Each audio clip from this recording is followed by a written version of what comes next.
She adopted 5 black boys who had been rejected by everyone else. 25 years later, they did something that got the whole country talking. Watch until the end. You won't believe how it ends. Subscribe and write which city you're from. Mary Ann Hale lived in the kind of quiet that clung to old houses. It settled into the corners of rooms, sat on the windowsills like dust, and echoed faintly in every creak of the wooden floorboards. Her home, a modest 2-story clapboard house that once belonged to her mother, stood on a narrow street in the southern part of a town that had long since stopped growing. Most of the houses nearby had fresh coats of paint, new fences, trimmed lawns. Hers stood slightly apart, not in disrepair, but aged, paint faded to a soft gray blue, roses along the porch unruly but fragrant. A mailbox that leaned slightly as if tired of holding the same advertisements year after year. Mary Ann was 42, though the years had worn her more than she admitted. Her blonde hair, usually twisted into a practical bun, had begun to silver at the temples. She had the gentle demeanor of someone who had spent a lifetime listening more than speaking, and eyes the color of worn denim, soft, thoughtful, perpetually scanning the world for something she couldn't quite name. She worked at the town library, where she cataloged books, read stories to children on Saturdays, and offered recommendations to anyone who asked, though few did. Her days followed a rhythm as dependable as the grandfather clock in her living room. Morning tea at 6, bus to the library at 7:30, home by 5, dinner by 6, and then hours spent in the company of books or gardening until sleep took her. The routine wasn't fulfilling, but it was safe, predictable. And after the last several years of her life, safe was a kind of victory. There had been a time, not so long ago, when Mary Ann believed her life would follow a different path. She had married at 31, later than most women in her town, but full of hope. Her husband, Evan, had been a quiet man too, a school teacher with a fondness for classical music and crossword puzzles. For a while, they had been content. They bought a home together, this home, and dreamed of children, of Sunday breakfast and crayon drawings on the fridge. But those dreams began to wither with each passing year of trying and failing to conceive. Doctors offered words like unexplained infertility, low probability, and IVF. Treatments followed, expensive, exhausting, inconclusive. The silences between them grew longer, the laughter less frequent. One morning, Mary Ann woke up alone. There was a note on the kitchen table written in Evan's even script. "I can't do this anymore. I'm sorry." That was all. No confrontation, no last goodbye, just the sound of the screen door closing behind him and a house that became suddenly too large for one. That was 5 years ago. Since then, Mary Ann had adjusted to her solitude the way one adjusts to chronic pain. Not with acceptance exactly, but with resignation. She told herself she was lucky. She had a job, a roof over her head, and a garden full of her mother's roses. She no longer hoped for children. That dream she had buried alongside the old baby clothes she had once bought in secret and kept in a cedar chest in the attic. Still, every now and then, she would catch herself watching mothers with children at the grocery store or library, and something inside her would ache. It was on one such day, a gray Tuesday in early spring, that Mary Ann received a call from the local child welfare center. The director, a woman named Carol, whom Mary Ann had met once during a library fundraiser, asked if she might be willing to read to some children as part of a community outreach program. Mary Ann agreed without hesitation. It was a small thing, an hour out of her day, and besides, She had always felt most alive when surrounded by the quiet curiosity of children. She arrived at the center that Friday afternoon, her tote bag full of picture books, her heart oddly nervous. The building itself was functional and clean, but carried a weight to it, the kind that comes from holding too many stories of loss. The walls were decorated with finger-painted suns and lopsided hearts. A receptionist led her to a room where several children sat on beanbags, some fidgeting, others staring into nothing. A staff member whispered that most of the kids were in temporary placement, awaiting foster homes. Then she saw them. 5 boys, all sitting together near the back, close enough to touch, but not interacting. The oldest looked about 10, tall and thin with watchful eyes. Beside him sat a boy of 8, shorter, quiet, his gaze fixed on his hands. 2 identical twins, around 6, leaned against each other like mirror images, fidgeting, whispering, hiding nervous smiles. The youngest, maybe 3, sat with his thumb in his mouth and his other hand clutching a worn stuffed dog. "They're all brothers," the staff member murmured beside her. "Parents died in a car fire last fall. No family stepped up. They're considered a hard placement since they want to stay together." The words echoed in her ears. Hard placement, like a shipment of broken goods. Mary Ann sat down and began to read, her voice steady, the story cheerful. Some of the children responded with giggles or questions, but the 5 boys stayed mostly silent. Still, they watched her, especially the oldest. There was something in his gaze. Suspicion, yes, but also a flicker of curiosity. After the session, as the children were led away, Mary Ann stood frozen by the door. She couldn't stop thinking about them. That night, she dreamed of a small boy with sad eyes holding onto her sleeve, asking, "Are you my mama now?" She dismissed it as emotion, a reaction to a sad story and too much tea. But the next day she went back, and the day after that. Soon she was volunteering at the center weekly. She began to learn their names: Malik, Jaden, Rico, Ramsey, and Elias. She learned their patterns, how Malik always stood between the others and new people, how Jaden never spoke unless asked directly, how Rico and Ramsey could make each other laugh but rarely anyone else, how Elias would only nap if someone sang to him first. They were beautiful boys, smart, protective of one another, scarred, though they never said so. One afternoon, after reading a book about a magical treehouse, Mary Ann caught Malik watching her with a strange intensity. "You don't have to keep coming," he said. His voice was quiet, guarded. "I know," she replied. "Most people stop." "I won't." He didn't answer, but he didn't look away either. That night, Mary Ann sat at her kitchen table, staring at the same place Evan's note had once rested. The house felt colder than usual.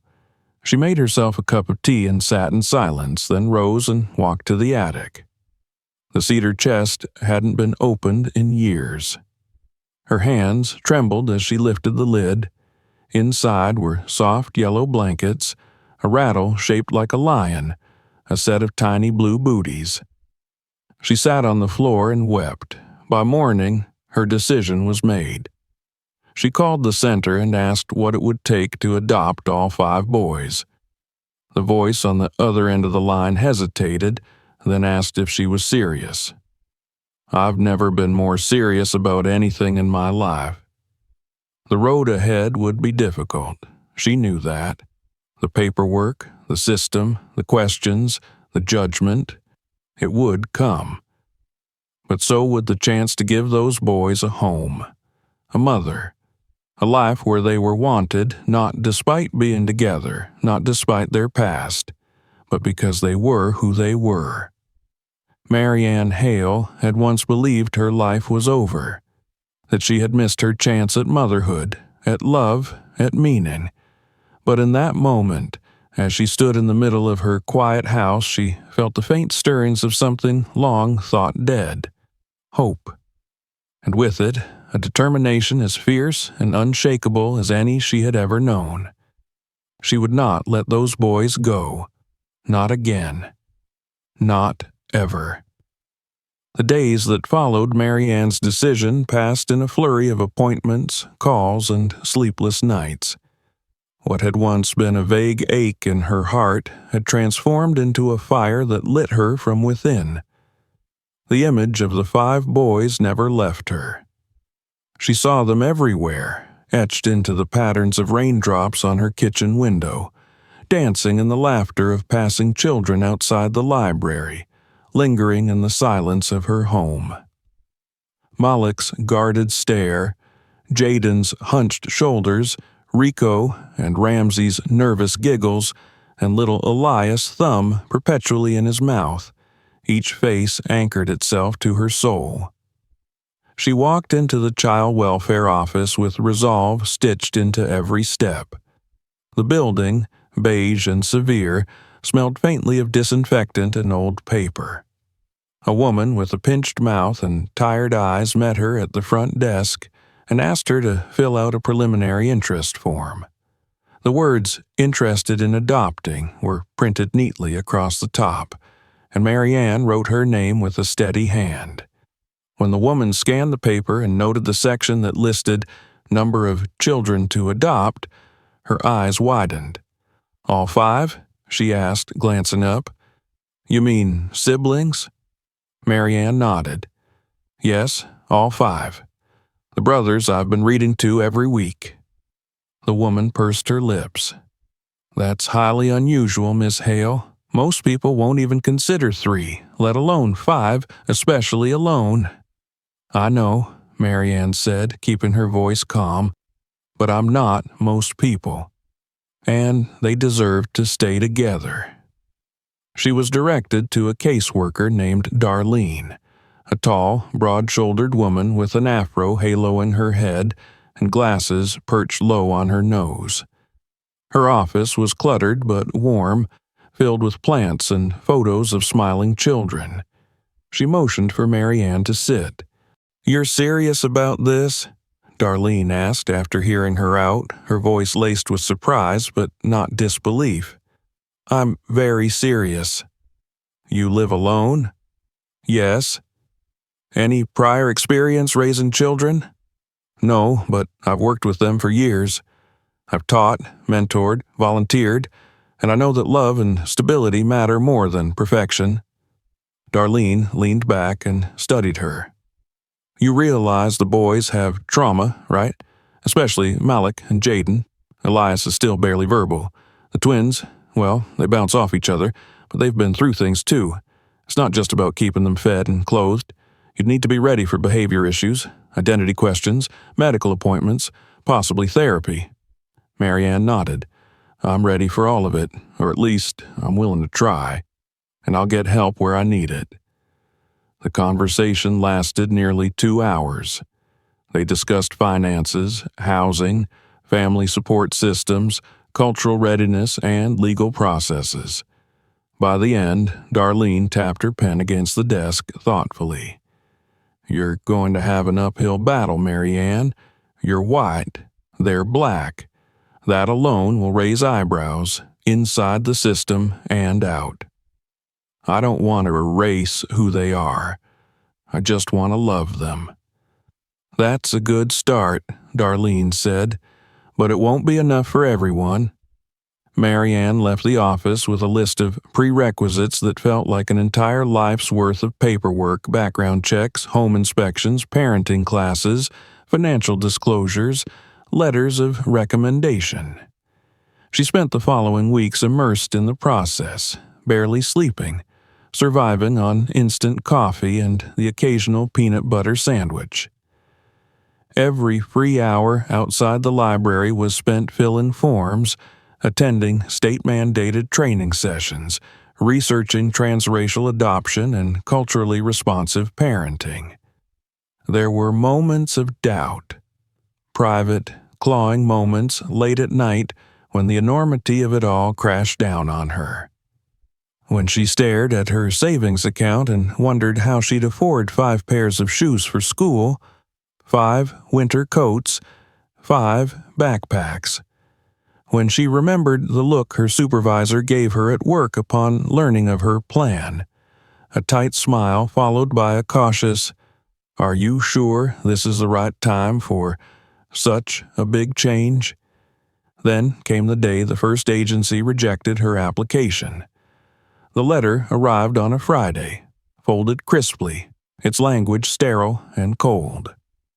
"While we appreciate your enthusiasm, we believe this particular case requires a dual-parent household or a caregiver with extensive trauma-related care experience." Mary Ann read it 3 times before setting it on the table and walking into the backyard. The roses were blooming late that year, a burst of color against the gray of her fence. She sat down on the porch steps and breathed in their scent, grounding herself in the simple truth that love was not measured by resumes. She didn't give up. Instead, she contacted another agency, and then another. She began a journal documenting everything: conversations, thoughts, frustrations. Darlene stayed in her corner, advocating for her internally, reminding her that perseverance was as essential in motherhood as in bureaucracy. "The system's not built for this kind of love," she said once on the phone, "but that's why it matters more when it happens." Mary Ann also found support in unexpected places. An elderly black neighbor, Miss Geraldine, whose grandchildren visited on weekends, offered wisdom and cultural insight over cups of sweet tea on the front porch. A local black pastor, hearing her story through Darlene, invited her to attend community events and meet families who had experience with adoption and cross-racial parenting. At first, Mary Ann felt out of place, aware of her whiteness, her ignorance, but she came back again and again, asking questions, listening, learning. The scrutiny increased. Social workers visited her home, opening cupboards, checking smoke detectors, measuring bedrooms. One asked pointedly whether she thought 5 boys of color might be too much for a woman who lived alone. Mary Ann didn't flinch. "They're not a burden. They're a family." When news spread in town, reactions were mixed. A woman at the grocery store whispered loudly to her husband, "Why would she do that to herself?" A fellow librarian asked her with concern if she was experiencing a midlife crisis. An older man from the neighborhood crossed the street rather than share the sidewalk with her and her future children. But for every narrowed gaze there was a nod, a quiet thank you, a smile. And most importantly, there were the boys, waiting. After nearly 7 months, on a humid morning in early August, Mary Ann received the call she had dared not hope for. "The judge signed the order," Darlene said, her voice thick with emotion. "You're officially approved. They're yours, Mary Ann, all 5 of them." She sat in stunned silence, the words echoing through her like a bell. Yours. The boys were hers. The next few days unfolded in a blur. She cleaned the rooms that had been sitting unused for years, painted the walls in bright colors, purchased second-hand bunk beds, and found a crib for Elias. The community helped in small, beautiful ways. A teacher donated school supplies. A neighbor dropped off books. Miss Geraldine brought over a casserole and 2 boxes of children's clothes from her church. The house began to fill with not just furniture, but with breath, with purpose, with anticipation. When the boys finally arrived, each holding a small bag of belongings and expressions that ranged from suspicion to exhaustion, Mary Ann stood on the porch and opened her arms. "Welcome home," she said softly. Malik's eyes narrowed, scanning the house, the yard, her face. He didn't say anything. Neither did the others. but Elias reached out unprompted and touched her hand. That night, after hours of organizing beds and unpacking clothes, she sat alone at the kitchen table, surrounded by the new sounds of life. Running feet upstairs, the clatter of a toy dropping, the whisper of twin voices behind closed doors. Her heart was full and aching, tender and terrified.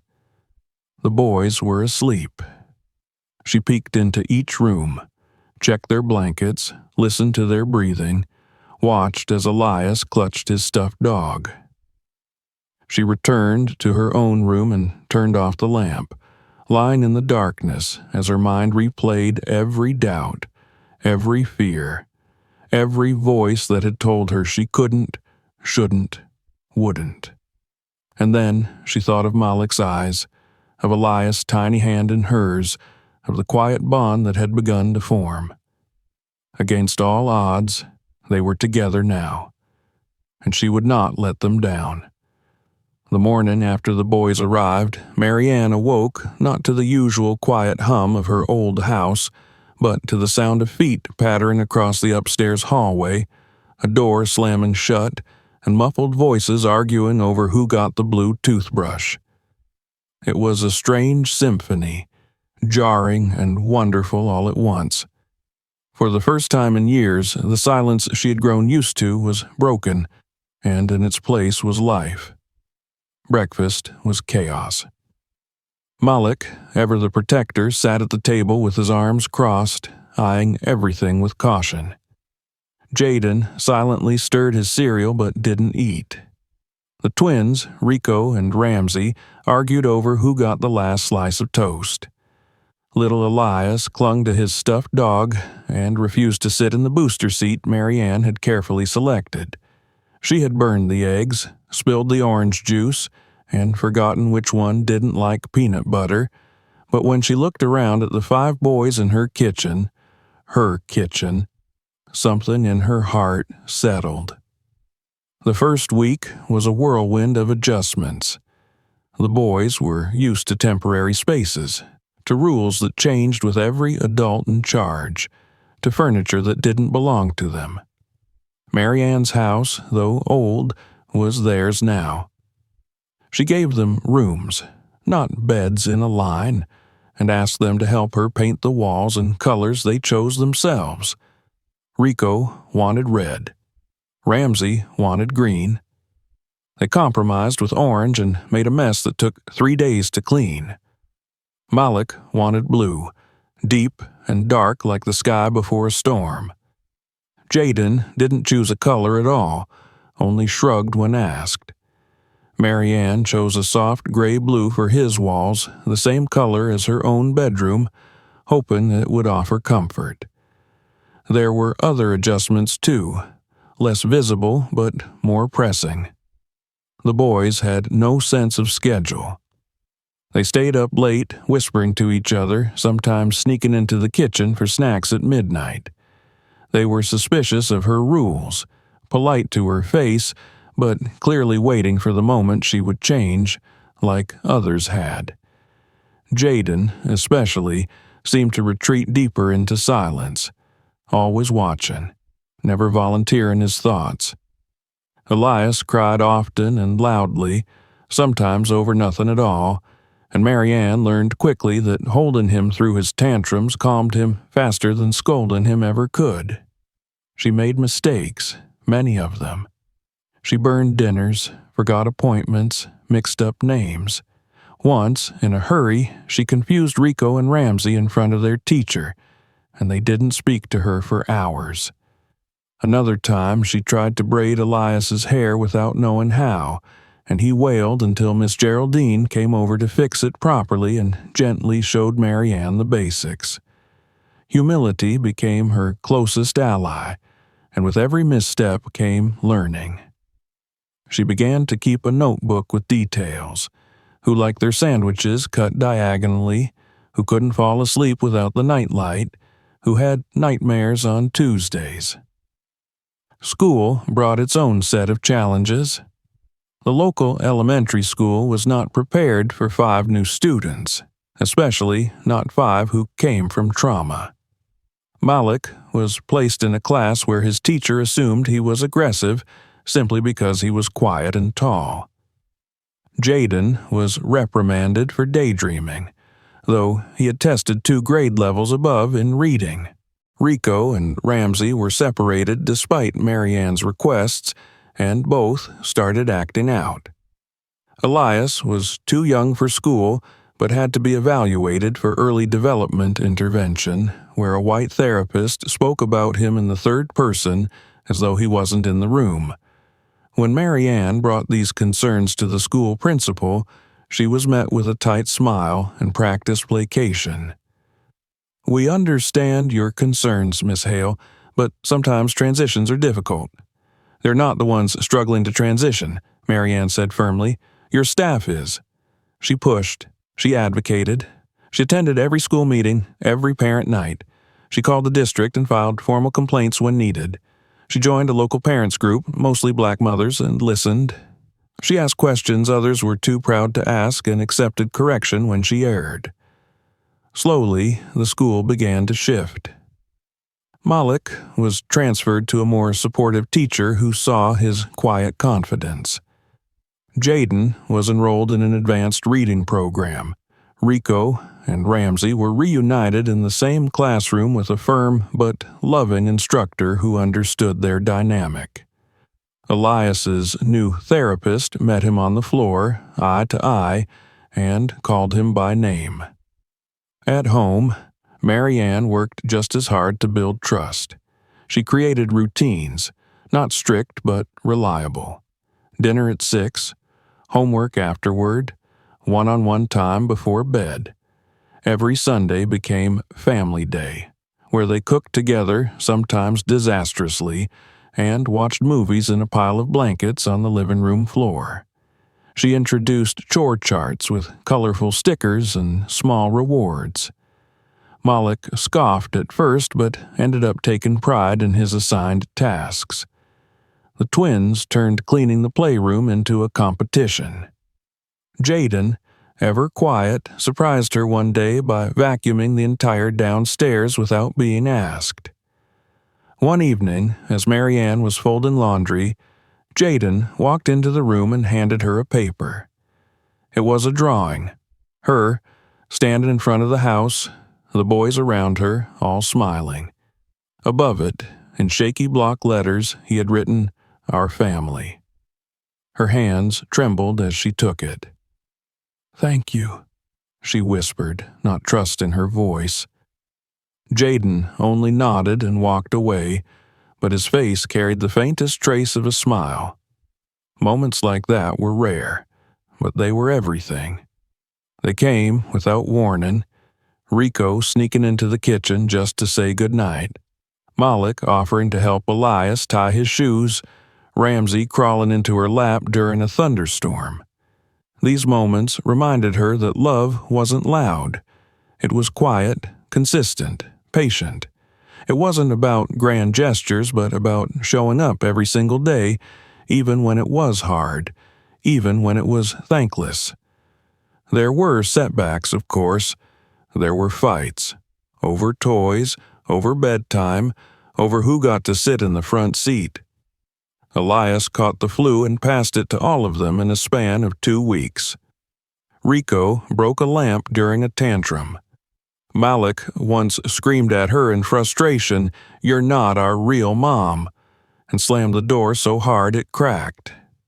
She cried in the bathroom that night, knees pulled to her chest, wondering if she was in over her head. But the next morning, Malik left an apology note under her tea mug. The words messy but sincere. She wasn't perfect, and neither were they.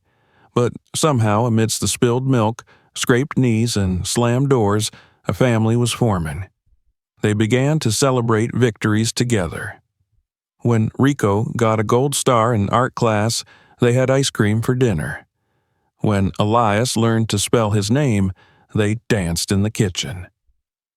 Marianne posted their drawings on the fridge and framed their certificates on the wall.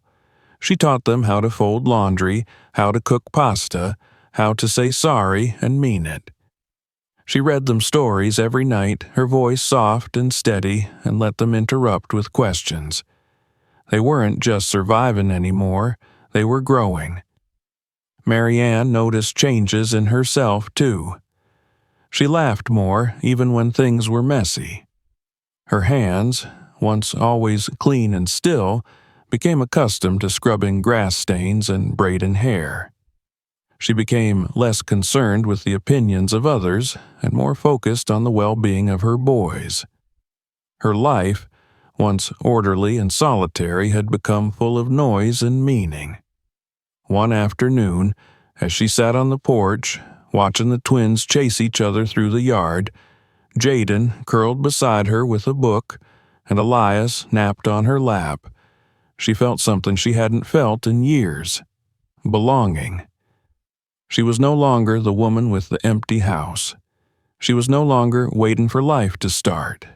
It had started, and it was beautiful in its chaos. By the time 3 years had passed, the Hale household had settled into something resembling rhythm. The chaos hadn't disappeared, it never would entirely, but it had softened, reshaped itself into a familiar hum. There were still nights when someone woke from a nightmare and padded into Marianne's room, eyes wide with fear. There were still days when the boys fought over toys or chores or who got to ride shotgun on the way to school.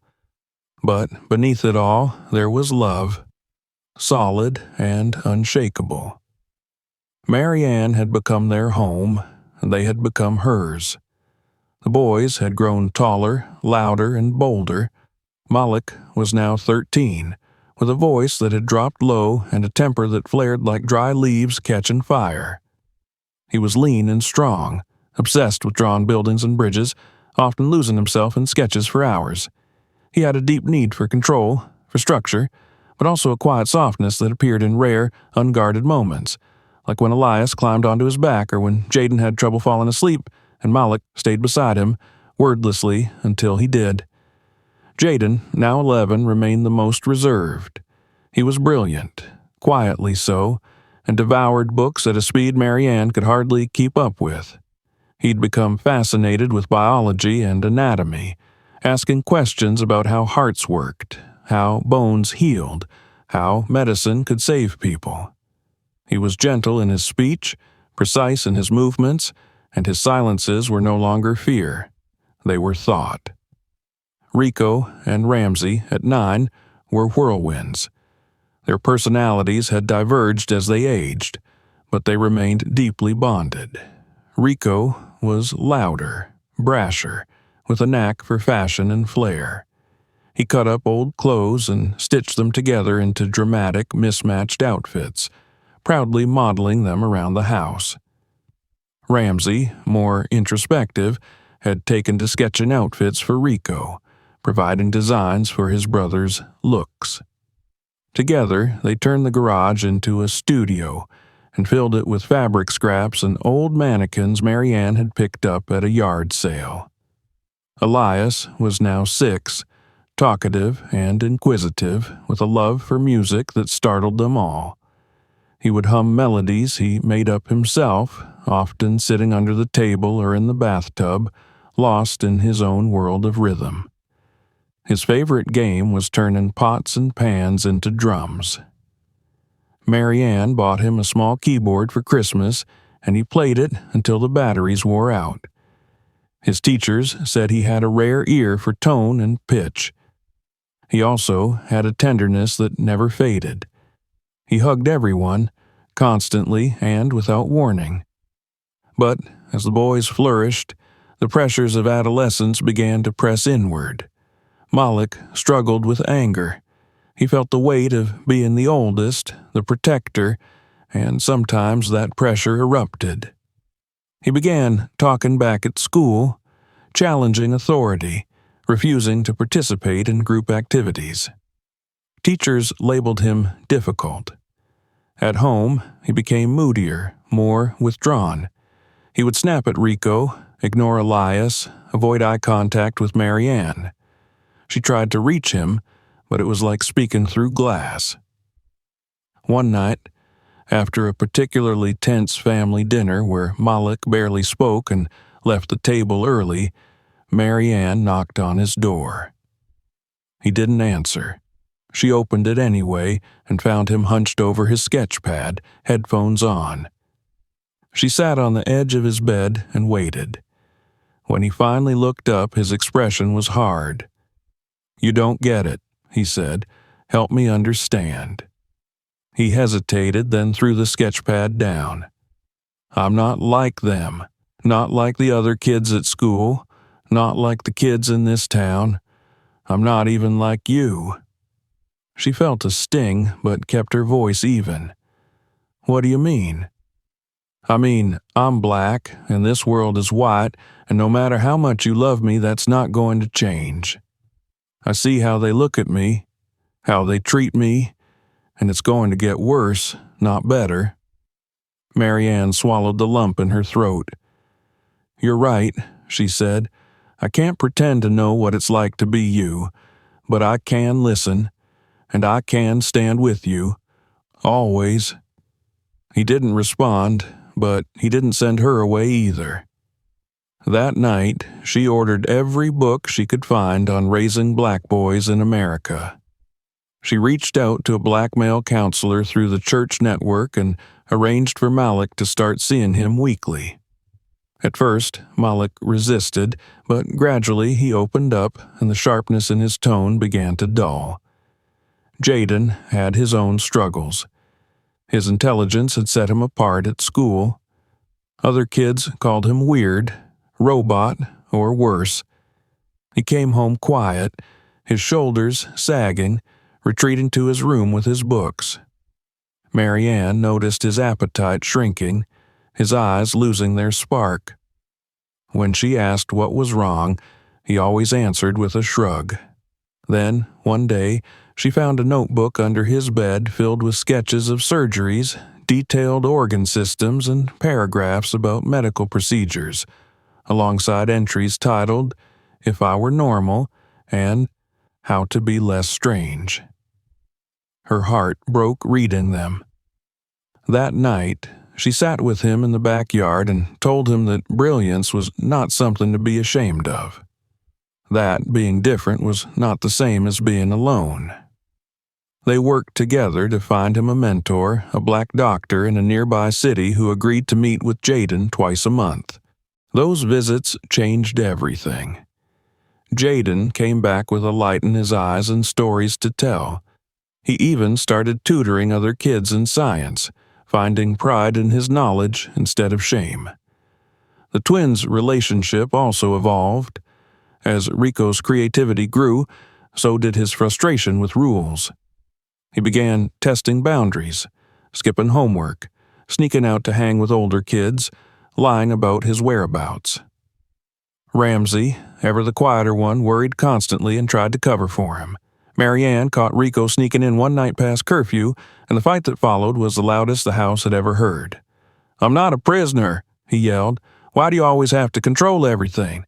"Because I care," she snapped, then immediately regretted the sharpness in her voice. He stormed off, slamming the door. Ramsey later confessed that Rico had been trying to impress some older boys who had laughed at his fashion designs.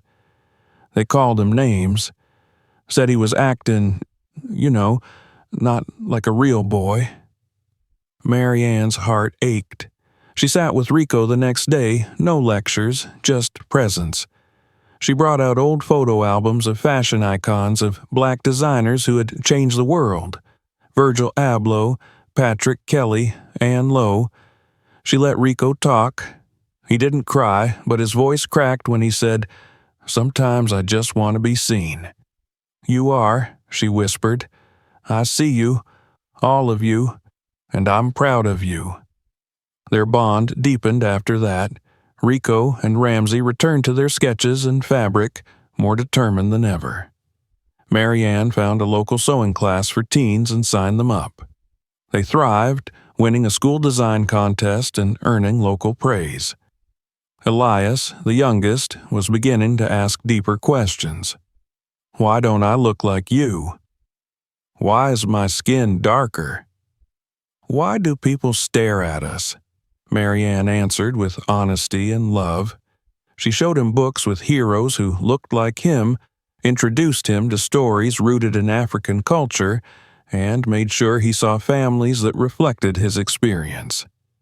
They attended a Juneteenth celebration that summer, and Elias danced in the street while a local musician let him play the drums. That night, he told her, "I think music is where I belong." Marianne smiled. "Then music will be your home." There were still hard days, nights when someone cried themselves to sleep, mornings when getting out the door took Herculean effort. But the family endured. They were learning each other, constantly and deeply. Marianne no longer felt like an outsider trying to earn trust. She was their mother, and they, her sons. One Sunday afternoon, as they all gathered in the living room, Malik sketching on the floor, Jaden reading aloud from a science magazine, the twins debating fabric textures, and Elias playing a soft tune on his keyboard, Marianne looked around and felt overwhelmed by the life they had built. It wasn't perfect. It never would be. But it was real. It was loud and messy and achingly beautiful. These boys, once strangers, once statistics on a page, had become her purpose. And in the storms they weathered together, she saw not destruction, but growth. They were not broken. They were becoming. By the time the boys were old enough to begin leaving the house for college, apprenticeships, or work, the once crowded home grew quieter in a way that Marianne had not fully prepared herself for.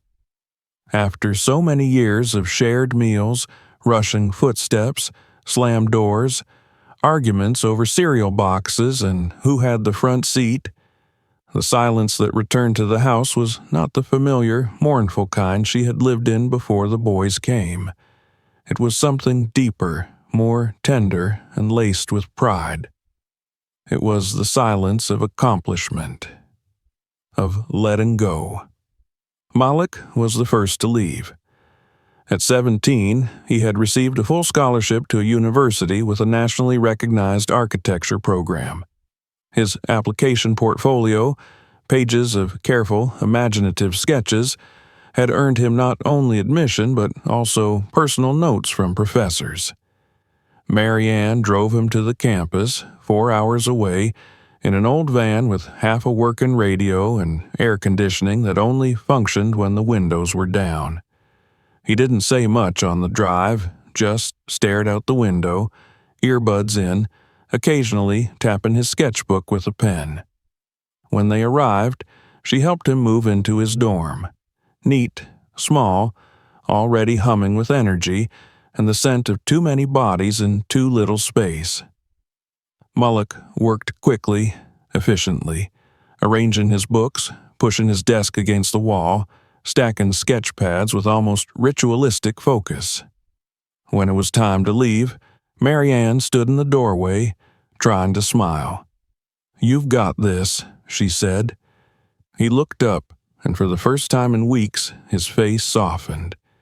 He stepped forward and pulled her into a brief but tight hug. "Thanks, Mom," he whispered. She drove home with tears in her eyes and the windows down, the wind drying her cheeks before the tears had a chance to fall. Jaden left the following year. By then, he had published 2 articles in a youth science journal and had been accepted into a pre-med program at a university that had also offered him a merit-based grant. He had grown into himself, a quiet, methodical young man who wore glasses now and spoke with the precision of someone who thought carefully about every word. On his last night at home, Marianne found him sitting in the backyard, staring up at the stars. "Are you nervous?" she asked, taking the seat beside him. "A little," he admitted, "but I'm ready." He was. Jaden had always been ready. He had always carried a quiet resilience that grew into leadership when no one was looking. Marianne packed his suitcase with care, slipping in a handwritten note he would later frame and place on his dorm desk. The twins stayed longer. Rico and Ramsey, ever inseparable, had launched their own fashion line while still in high school. They sold hand-designed T-shirts at pop-up markets and online, branding themselves as Twin Flame, a nod to both their literal connection and their creative fire. By the time they were 18, they had a local following and an offer to open a small boutique in the city. Mary Ann had never seen them so focused, so united in ambition. She helped them draft business plans, find a commercial space, even paint the walls of their first storefront. The day they opened the boutique, she stood behind them in a crowd of customers, tears silently streaming down her face as she watched the boys she had once tucked into bunk beds now pose with their first cash register receipt. Elias was the last to leave. The baby of the family, the soft-spoken dreamer with music in his bones, had grown into a thoughtful and expressive young man. He had begun writing his own songs at age 10, performing at school events and church gatherings. By the time he was 16, a video of him performing an original song at a talent show had gone viral. A local music school offered him a scholarship, and an independent producer expressed interest in developing his first EP. He hesitated to leave, reluctant to say goodbye to the only home he had ever really known. "You'll always have a home here," Mary Ann told him, hugging him as he packed his keyboard into a case. "Promise?" he asked. "I promise," she said. And then he was gone too. The house was not empty, but it was quiet. Their rooms remained, preserved in the way one might keep a sacred memory. Unmade beds, posters still on the walls, books on shelves, a pair of sneakers under a desk. Mary Ann found herself wandering the halls late at night, standing in doorways, fingers brushing across surfaces that had once been cluttered with life. She didn't cry every day, but sometimes in the silence of early morning or the stillness of dusk, the ache settled in. A kind of ache that came not from loss, but from fulfillment, a fullness that had nowhere left to go. She kept herself busy. The library still needed her. The garden demanded attention. She started volunteering at the community center again, tutoring children and mentoring young mothers. People in town knew her story now. The woman who adopted 5 boys and turned them into kings, someone had called her in an article. She smiled politely when strangers approached her at the market or on walks, grateful for the recognition but wary of the pedestal. She hadn't done it for attention. She had done it because love had asked, and she had answered. Letters came often. Calls, too. Malik wrote about his studio projects, sent photos of buildings he was helping design. Jaden called before every exam and again after, sometimes just to hear her voice. The twins mailed her samples from each new clothing line, always with notes scribbled in loud ink, "For our #1 investor." Elias called her almost daily, sometimes just to play a new chord progression through the phone. She began keeping a box, titled My Boys, full of their letters, photos, recordings, and scraps of fabric from Twin Flame designs. On difficult days, she would open it and sift through the memories like one might sort through seashells, each one a token from a journey that had seemed impossible once. She didn't admit it aloud, but sometimes in her quietest moments, she dreamed of a different house. Not because she was ungrateful for her current one. It held decades of life, of growth, of first steps and last hugs, but because she longed for space to host them all again. A wide kitchen, a bigger dining room, a garden where the grandkids, should they come, could run freely. She would never ask, of course. It was just a thought she carried in her chest like a folded paper. Her own life continued. The edges of her hair silvered. Her joints ached more than before. But her spirit remained steady, the fire in her dimmed only by rest, never by regret. She remained involved in the community, offering wisdom to new foster parents, giving talks at adoption seminars when asked. People listened to her not because she had degrees or credentials, but because she had lived the kind of story that most only dreamed of. One forged in hardship, love, and unrelenting commitment. One spring afternoon, she received a letter in the mail with 5 distinct signatures at the bottom. It was an invitation, formal, printed on heavy cardstock with gold lettering. "Join us for a family gathering in your honor," it read. "Dress comfortably, bring nothing but yourself." There was no return address, only a date and time. When the day came, she wore her favorite blue dress and pearl earrings, the ones she'd saved for special occasions. She rode in a car sent by the boys, a sleek black SUV with tinted windows and a driver in a crisp suit. They drove for nearly 40 minutes through the outskirts of town, past hills and winding roads she hadn't seen in years. And then they turned onto a long gravel path that led to a gated property. The house came into view slowly. It was large, but not ostentatious. White walls, tall windows, a wide wraparound porch with flower beds brimming with her favorite pink roses. The architecture was familiar. Malek's touch was all over it, from the arch of the entryway to the placement of skylights. The car stopped, and as she stepped out, the front door opened.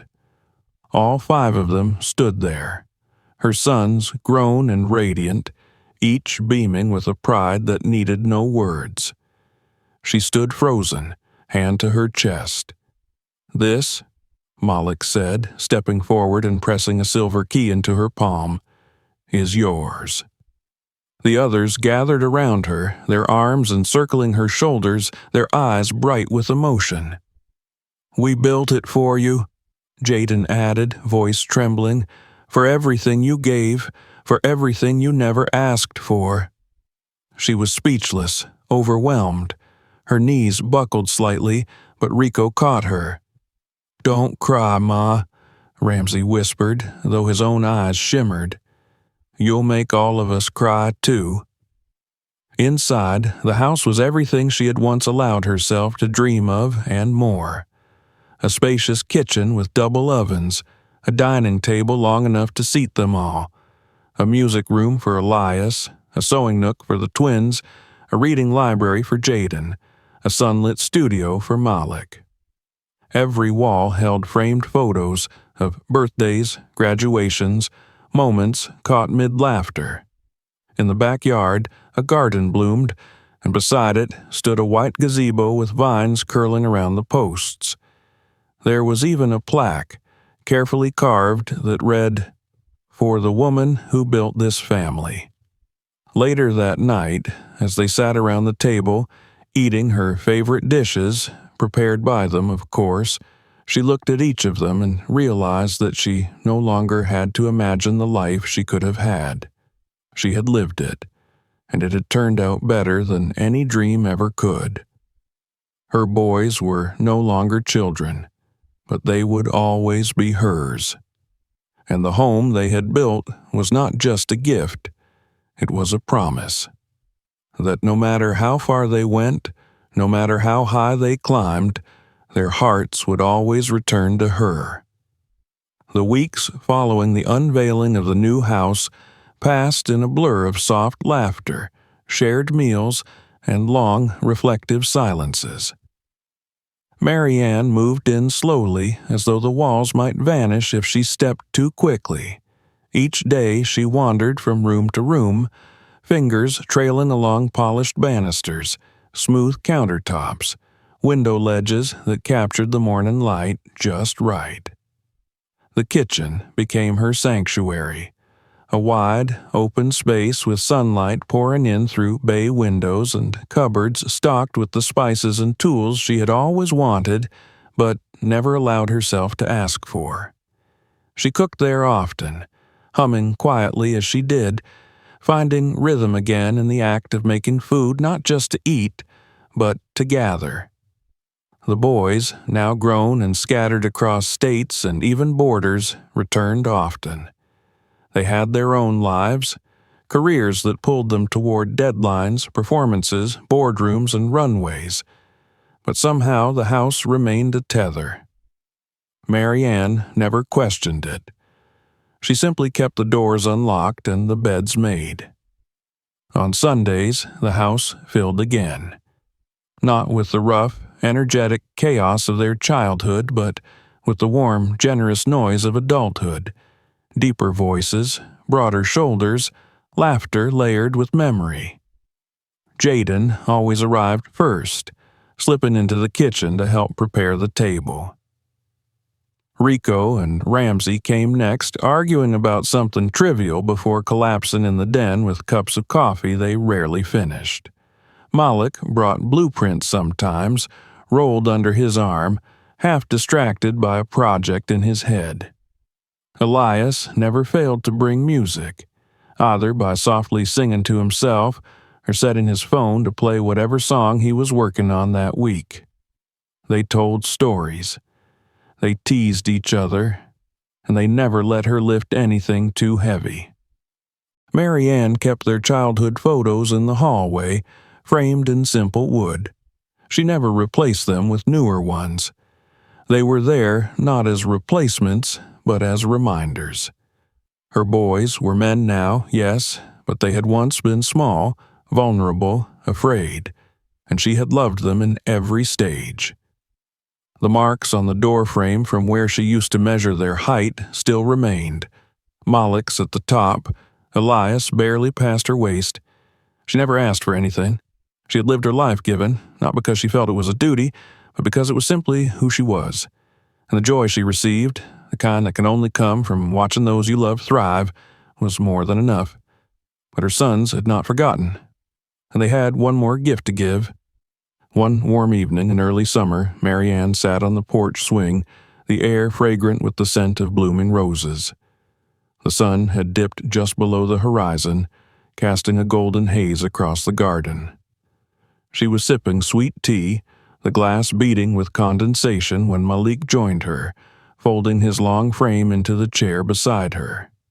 "You like it here?" he asked. She smiled without looking at him. "I love it." A pause followed, the comfortable kind that only exists between people who share decades of quiet understanding. "We've been talking," he said finally. "All of us." She raised her eyebrows, amused. "That sounds ominous." "It's not," he chuckled. "Well, maybe a little." She turned to look at him fully. "What are you planning now?" Instead of answering, Malik stood and walked back inside.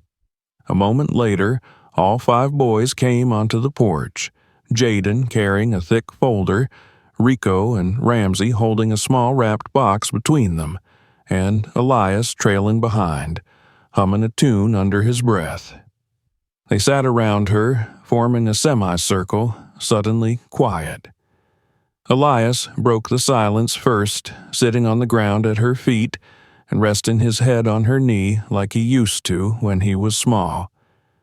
"We know you never asked for anything," Rico said. "You've given us more than anyone else ever did." Ramsey picked up the thread. "So we wanted to give you something that lasts, not just this house, not just Sundays." Jaden placed the folder in her lap.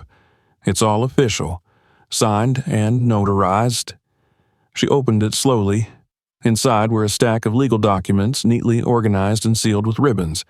The top page read, "Mary Ann Hale, Trust Fund. Founders, Malik, Jaden, Rico, Ramsey, Elias."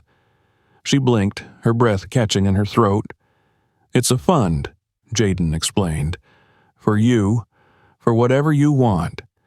You'll never have to worry about bills, medical expenses, travel, anything. There's more," Elias added. "We've built in annual contributions, and there's a portion set aside for something else. Mary Ann stared at the papers, overwhelmed. Why would you?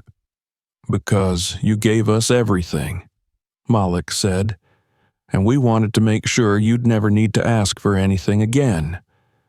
We owe you our lives, Ramsey said. She shook her head, tears slipping down her cheeks. You don't owe me. You never owed me. But we remember, Rico said softly. Every night you stayed up with us when we were sick. Every time you drove across town to pick us up. Every meeting you sat through when teachers judged us before we spoke.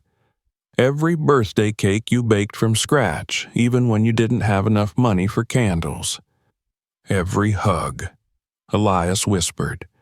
Every I love you, when we didn't feel lovable. Mary Ann couldn't speak. Her hands trembled as she closed the folder and pressed it to her chest. These weren't just papers. They were proof of what love, when given freely, could become. Not repayment, not obligation. Just love returned, multiplied. They helped her to her feet, guiding her back into the house. There, in the kitchen, another surprise waited. A wall that had once been bare now held a mural, a mosaic of tiny tiles forming a tree, its branches filled with glass leaves etched with names and dates. At the base, in gold letters, were the words, "It started with you." She stepped closer, tracing the tiles with her fingertips. Each leaf held a memory, the date of their adoption, the name of a school graduation, a concert, a first sale, a first job offer. It was a living history, a celebration not just of the family they had become, but of the roots she had planted. That night, as they all gathered in the living room, Elias at the piano, Rico draped over the couch sketching, Jaden cross-legged on the rug with a book, Malik and Ramsey quietly discussing their latest project. Mary Ann sat in her armchair and let the moment wrap around her like a quilt. They had grown. They had scattered. They had built lives of their own. But they had not forgotten. And now, as the years stretched before her, she would never be alone, not truly.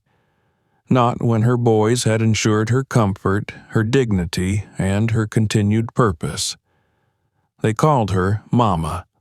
The neighbors called her the Mother of Kings.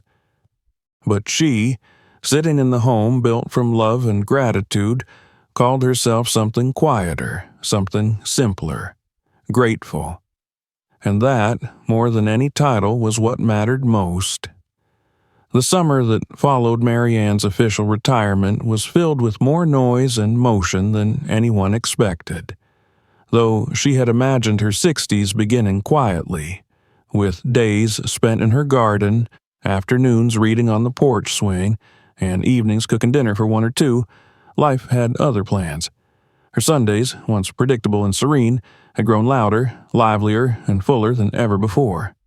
The house she once believed would be her final peaceful retreat had become the epicenter of family life, humming with energy that rarely paused. It started with grandkids. Elias had become a father first, twins just like his brothers, two bright-eyed little girls who followed him around with matching musical toys and 1,000 questions a day. The girls called her Mama Rose, a nickname that stuck so quickly even the adults had taken to using it. Jaden followed not long after, with a son who clung to books with the same quiet curiosity his father had once carried. Rico and Ramsey, both married within 6 months of each other, had turned their homes into creative sanctuaries where art and fashion spilled into every room. Malik, though slower to settle into family life, announced one Thanksgiving that he and his partner were expecting, and Mary Ann had clutched his hand so tightly she nearly cut off his circulation. Her once quiet house was never still anymore.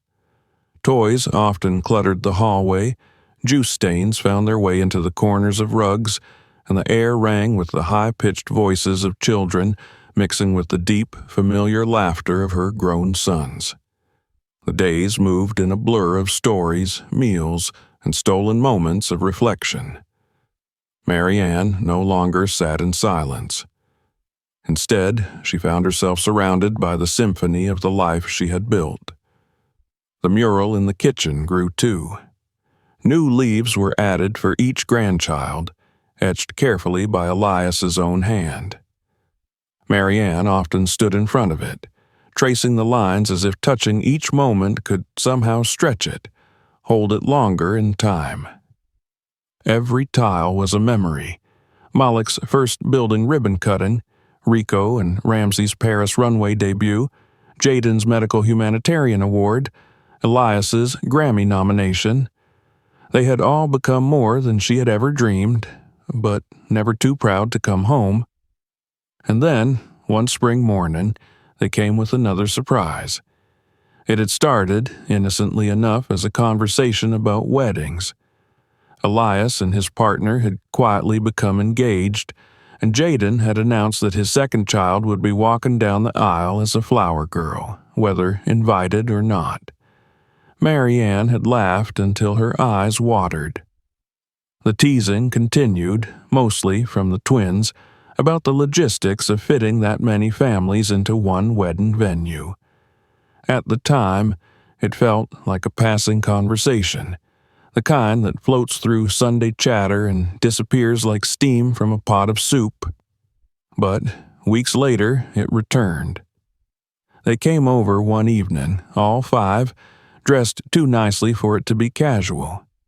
She noticed it the moment they stepped inside, Malek in a suit jacket, Elias in polished shoes, Rico and Ramsey matching in coordinated earth tones, and Jaden holding a small stack of printed cards. She raised an eyebrow as she closed the door behind them. "You boys planning something?" They didn't answer right away. Instead, they gathered around the dining table, placing the cards in front of her. It was a wedding invitation. 5 names, 5 couples, 1 date. "You're getting married?" she asked slowly, reading the elegant lettering. "We're all getting married," Rico grinned. "Together." Mary Ann blinked. "On the same day?" "We've talked about this for a while," Jaden explained.